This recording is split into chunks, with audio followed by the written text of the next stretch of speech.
Hello everyone, welcome back on my YouTube channel biology please.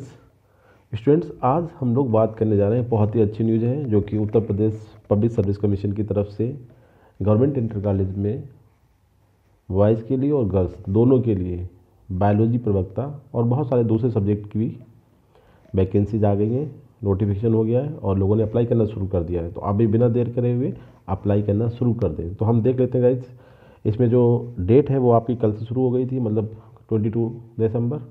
अब 2020 से लेकर इसकी जो डेट है अगले एक महीने तक है, मतलब हम कह सकते हैं 22 जनवरी 2021 तक ये डेट रहेगी। ठीक है। अब इसमें सबसे इम्पोर्टेंट बात ये है कि जो एक बार वैकेंसी पर नज़र डाल लेते हैं कि किस उसमें वैकेंसी हमें, तो स्पेशली बायोलॉजी की हम लोग बात करेंगे आपसे। तो देखते हैं पहले बॉयज़ के लिए कि कितनी वैकेंसीज है बायोलॉजी में। देखें नंबर 5 पे आप देखते हैं कि बायोलॉजी की जो वैकेंसीज हैं वो 137 है और इसमें 3 कैटेगरी में डिवाइड कर रखा है इन्हें, बल्कि अब 4 कैटेगरी हो गई हैं। एक EWS भी इंट्रोड्यूस हो गया है, जिसके अकॉर्डिंग हम पूरी आपको बता रहे हैं कि 137 से टोटल वैकेंसीज हैं और इसमें जो आपकी 55 वैकेंसी जो है जनरल कैंडिडेट्स के लिए हैं और 13 वैकेंसीज, जो कि बहुत बड़ा नंबर है, आई थिंक EWS जो इकोनॉमिकली वीक सेक्शन है उनके लिए है। इसके साथ ही OBC के लिए भी बहुत बड़ा नंबर है, 37 वैकेंसीज OBC कैंडिडेट्स के लिए हैं और SC और ST को भी काफ़ी नंबर में वैकेंसीज दी गई हैं। 30 वैकेंसीज SC के लिए हैं और only 2 vacancies for ST candidates. Similar इसी तरीके से हम देखते हैं कि जो फीमेल्स हैं उनके लिए भी बायोलॉजी में काफ़ी बड़ी नंबर में वैकेंसीज है, 91 वैकेंसीज है, जिसमें से 36 जो है वो आपकी अनरिजर्व मतलब जनरल कैटेगरी और 9 वैकेंसी EWS के लिए हैं। और इसी तरीके से OBC के लिए भी बहुत बड़ा नंबर है, 25 वैकेंसीज और आपकी SC के लिए 19 और ST के लिए यहाँ भी 2 वैकेंसीज हैं। अब हम लोग बात करते हैं कि एग्ज़ाम कैसे करके होगा और हमें क्या करना है इस एग्ज़ाम के लिए। तो गाइस सबसे पहले हम देखते हैं, आपको एक सिलेबस इस नोटिफिकेशन में ऑलरेडी मेंशन है कि बायोलॉजी में कैसे करके होगा, क्या सिलेबस है। बायोलॉजी का मतलब होता है हमें बॉटनी और जूलॉजी, दोनों का सिलेबस ऑलरेडी दे रखा है और ये सिलेबस पूरी तरीके से 12th लेवल का सिलेबस है।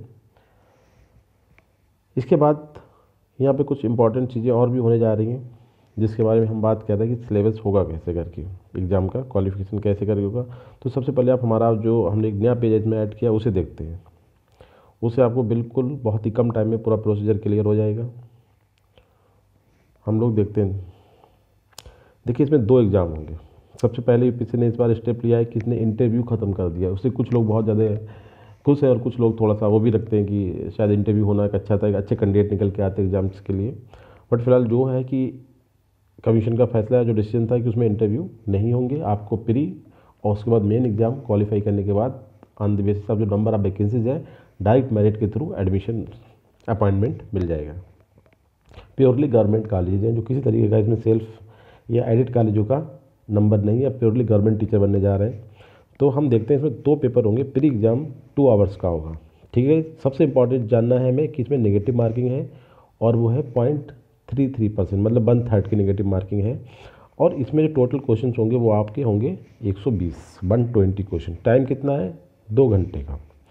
अब ये 120 क्वेश्चन कहाँ से आएंगे? देखिए इसमें 80 क्वेश्चन तो होंगे आपका सब्जेक्ट, जो मास्टर में आपने सब्जेक्ट है, जो PG सब्जेक्ट में किया है MSc।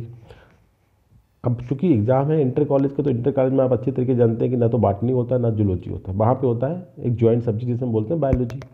तो इसमें दोनों का सिलेबस मेंशन है साइड पे। तो जो बॉटनी के 40 क्वेश्चन और 40 क्वेश्चन आपके होंगे जूलॉजी के। इस तरीके से आपको 80 क्वेश्चन जो आपका ऑप्शनल सब्जेक्ट होगा जिससे आप मास्टर्स किया है, वो बॉटनी भी हो सकता है, कुछ कैंडिडेट का जूलॉजी भी होगा। और 40 क्वेश्चन होंगे जनरल स्टडीज़ के, जिसमें एक ऑलरेडी सिलेबस मेंशन है, बहुत कॉमन सा सिलेबस है, जिसमें आपकी पॉलिटी और थोड़ा सा इकोनॉमिक्स और जनरल कंसर्न की बातें जो समसामयिक विषय चल रहे हैं देश में उनके बारे में बात होती है। इस तरीके से 120 क्वेश्चन होंगे और निगेटिव मार्किंग भी है और 2 आवर्स का ये आपका पेपर होगा। इसमें ऑलरेडी जो है एक कट ऑफ UPPSC ने बना रखी है, जिसमें जनरल और OBC कैंडिडेट के लिए 40% है और जो SC ST कैंडिडेट हैं उनके लिए ये है 35%।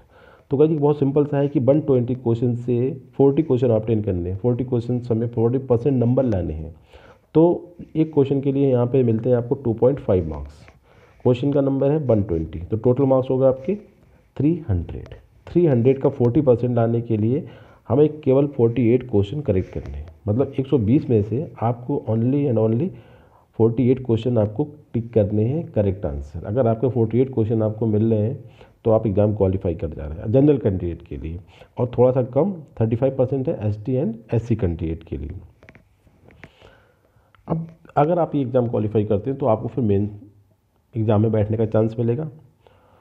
इससे पहले एक बात और बता दें, जो आपको ये 120 क्वेश्चन होंगे प्री में, ये आपके दो कैटेगरी क्वेश्चन होंगे। बहुत सारे लोग इसमें कन्फ्यूज हैं कि objective type and multiple choice type पे क्या डिफरेंस होता है। तो ऑब्जेक्टिव टाइप आपने देखा होगा कि सिंपल, जैसे हम देखते हैं नीट का एग्जामिनेशन होता है, मोस्टली उसमें ऑब्जेक्टिव टाइप होता है कि 4 ऑप्शन में से कोई एक करेक्ट वन होता है, उस पर टिक कर देते हैं, सही या गलत कंडीशन क्वेश्चन के बारे में पता चलता है बाद में। दूसरा होता है मल्टीपल चॉइस टाइप क्वेश्चन, जैसे किसी ने अगर यूजीसी सीएसआर का एग्जाम दिया होगा, नेट एग्जामिनेशन होता है या जेआरएफ के लिए, तो उसमें आप देखते हैं कि क्वेश्चन में ऑप्शन 4 होते हैं, उसके बाद उनके जो नीचे डिस्क्रिप्शन होता है कि 1 एक या दूसरा, दूसरे के साथ तीसरा, या फिर कभी कभी 2 एंड 4, कभी 1 एंड 4, इस तरीके जो चीज़ कंडीशन क्रिएट होती है उन्हें बोलते हैं मल्टीपल चॉइस क्वेश्चन। तो थोड़ा सा ये जो ऑब्जेक्टिव टाइप और मल्टीपल चॉइस टाइप का डिफरेंस है ना, तो ऑब्जेक्टिव टाइप थोड़ा सिंपल लेवल का है और मल्टीपल चॉइस थोड़ा सा टफ हो जाता है।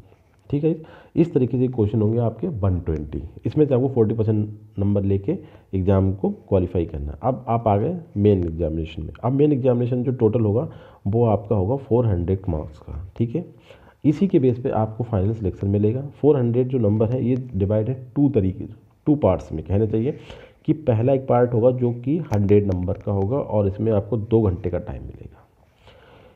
अब ये जो 100 नंबर है हिंदी के पेपर होंगे इसमें, और हिंदी का पेपर एक होगा जिसमें 2 पार्ट होंगे।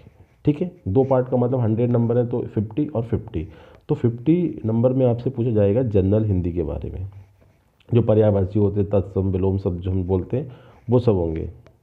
और जो नेक्स्ट 100 नंबर बनाने के लिए 50 नंबर चाहिए होंगे, उसमें आपको 1000 वर्ड्स का एक निबंध लिखना पड़ेगा, कि ऐसे राइटिंग करना पड़ेगा, जिसका मैक्सिमम जो लिमिट है वर्ड्स का वो 1000 वर्ड्स में है। ये 50 नंबर कैरी करेगा। इस तरीके से आपके ये हो गए 100 मार्क्स का हिंदी का सेक्शन, जो हमारा मेन एग्जाम का पार्ट 1 कैरी करता है। ठीक है, इसके बाद आते हैं हम पार्ट 2 पे। पार्ट 2 में हम फिर वही सिलेबस, जिससे हमने आपका 80 क्वेश्चन प्रीवियस में आए थे, वही सिलेबस रहेगा। उससे आपको 300 नंबर फिर सॉल्व करने पड़ेंगे, मगर अब यहाँ पे ना तो एमसीक्यू है और ना ही ऑब्जेक्टिव टाइप है, यहाँ पे थोड़ा सा आपको रिटन करना पड़ेगा। ठीक है गाइस, तो 300 नंबर का जो पेपर होगा ये 3 घंटे का होगा। जो ऑप्शनल सब्जेक्ट जो भी होगा आपका, मतलब हमारा तो बायोलॉजी की हम लोग बात कर रहे हैं, तो बायो में क्या करना है, 300 नंबर का सिलेबस ऑलरेडी दे रखा है, बॉटनी का भी और जूलॉजी का, वहाँ से आपको 300 नंबर कैरी करना है। ये पेपर जो होगा आपका 3 सेक्शन में डिवाइड होगा, और ये 3 सेक्शन में जो क्वेश्चन आपको लिखने हैं आंसर्स, उनका वर्ड्स भी नंबर अलग अलग है, उनके मार्क्स भी अलग हैं, उनमें क्वेश्चन का नंबर भी डिफरेंट है। को देखते हैं पहले। सेक्शन 1 में आपको केवल 5 क्वेश्चन होंगे, जो डिफरेंट डिवीजन्स होंगे, उनमें पार्ट्स भी होंगे, और एक क्वेश्चन के लिए आपको 25 मार्क्स मिलेंगे। अगर आपने 5 क्वेश्चन अटेम्प्ट करते हैं तो आप 125 नंबर 125 नंबर का ये सेक्शन होगा। ठीक है, और इसमें जो आपको आंसर देने होंगे वो 250 मार्क्स 250 वर्ड्स में ये क्वेश्चन आपको आंसर लिखने हैं। इसके बाद सेक्शन बी में भी आपको केवल 5 क्वेश्चन करने हैं, इन क्वेश्चन के भी पार्ट्स होंगे, और हर एक क्वेश्चन जो है 50 मार्क्स कैरी करेगा। 15 तो 5 क्वेश्चन है, 50 मार्क्स कैरी करेगा गाइस, तो ये बनता है 75। इस तरीके एक सेक्शन होगा सी, जिसमें आपके लिए 10 क्वेश्चन होंगे, 10 क्वेश्चन होंगे, और एक क्वेश्चन थोड़ा सा कम नंबर कैरी करेगा, यहाँ पे 10 मार्क्स कैरी करेगा, और क्वेश्चन का नंबर थोड़ा ज़्यादा है 10, तो ये हो गया 100 मार्क्स। मगर इसमें जो आंसर आपको लिखना होगा, वेरी शॉर्ट आंसर टाइप के जो क्वेश्चन होते हैं, केवल 50 वर्ड्स में आपको आंसर लिखना है। इससे पहले था 150 और उससे पहले था 250। कहने का मतलब है, देखिए जो 25 नंबर कैरी कर रहा था उसमें डिवीजन था 250 में, उसके बाद जो 15 नंबर क्वेश्चन था उसमें आपको 150 वर्ड्स में, और उसके बाद आ रहा है केवल 50 मार्क्स में क्वेश्चन आपको आंसर लिखना है। और 10 क्वेश्चन होंगे सेक्शन में, हर एक क्वेश्चन 10 नंबर ले जाएगा, और ये होगा आपके 100 टोटल। अगर इसका एग्रीगेट करें तो सेक्शन जो आपका पार्ट बी है मेन का, वो 300 नंबर का होगा, जो कि आपका सब्जेक्ट होगा, मतलब बायोलॉजी का हमें सॉल्व करना, जूलॉजी और बॉटनी दोनों इसमें इक्वली कंट्रीब्यूट करेंगे, और 100 नंबर आपका हिंदी, ये होगा आपका 400 नंबर। ये आपका मेन एग्जाम इस तरीके से होगा। अब इसमें आता है एलिजिबिलिटी की बात कि भाई मास्टर्स जो है आपका क्लियर होना चाहिए, तो बॉटनी में या जूलॉजी में, और वो भी जिस तक आपकी इस एग्जामिनेशन के फॉर्म को फिल करने की डेट है, मतलब 22 जनवरी 2021 तक जो आप इसे कर सकते हैं। इसके बाद आता है कि कुछ इसमें, एक तो ये हुआ कंपलसरी एलिजिबिलिटी की बात कर सकते हो, कुछ है प्रेफरेंशियल एलिजिबिलिटी, मतलब कुछ चीज़ें, जैसे कोई पीएचडी किया हुआ है, कोई एमफिल है, या कोई एमएड है, या कोई बीएड है, तो इसमें बाकी एमफिल पीएचडी और उसको तो प्रेफरेंस की बात नहीं करी गई है कमीशन की तरफ से, बट बीएड वाले लोग जो कैंडिडेट बीएड ऑलरेडी करे हैं तो उन्हें थोड़ा प्रेफरेंस देने की बात करी गई है। अब वो प्रेफरेंस मेन एग्जाम में किस तरीके से दिया जाता है, ये कमीशन के अपने इंटरनल नॉर्म से वो बाद में क्लियर होंगे। बट इसमें बीएड वाले, अगर बीएड कोई कैंडिडेट करा हुआ है, एक नॉन बीएड वाले कैंडिडेट के केस में वो थोड़ा सा प्रेफरेंस रखता है। Already mention by the commission site, आप लोग देख सकते हैं नोटिफिकेशन में मेंशन है कि 2 तरीके की एलिजिबिलिटी, एक तो आप केवल मास्टर होना चाहिए, ऐसा नहीं है कि आपको बीएड होना कंपलसरी तभी आप अप्लाई कर सकते हैं। अप्लाई करने के लिए आपको केवल जूलॉजी या बॉटनी किसी एक सब्जेक्ट में से आपको मास्टर मतलब एमएससी क्लियर होना चाहिए। कब तक क्लियर हो चाहिए? 22 जनवरी 22 जनवरी, अब 2021 की जो जनवरी आएगी उसमें आपका मास्टर कंप्लीट हो जाना चाहिए, तब आप एलिजिबल है। अगर आप बीएड किए हुए हैं तो आप थोड़ा सा प्रेफरेंस आपको मिलेगा as compare to candidate with not having on BEd या बीएड कोई दूसरी डिग्री, उन्होंने बीएड को मेंशन किया है। तो भाई इस तरीके से आपका एग्ज़ाम होगा। और पढ़ने के लिए आप वो मोस्टली जो आपकी जो 12th की बुक्स हैं आप उन्हें देखें, और जो मेरा चैनल है बायोलॉजी विलेज, इस पर मैं पूरा आपको ये सिलेबस पढ़ा रहा हूँ, जो बायोलॉजी का सिलेबस, आप इसे देखते रहिए, काफ़ी हेल्पफुल होगा। और बहुत सारा मैंने इससे पहले जो यूपी पीजीटी की वैकेंसी आई थी हमारी यूपी एसएसबी की, उसके थ्रू मैंने पढ़ाना शुरू किया है, बहुत सारा मैंने पढ़ा दिया, आप लोग देखें। और इसकी भी सिलेबस को मैंने डाउनलोड कर रखा है और मैं एक वीडियो आपको डालता जा रहा हूँ। आप एक बहुत ही अच्छे चैनल के साथ जुड़ गए हैं और आप अपना तैयारी मेरे चैनल के साथ कर सकते हैं। Thank you very much guys.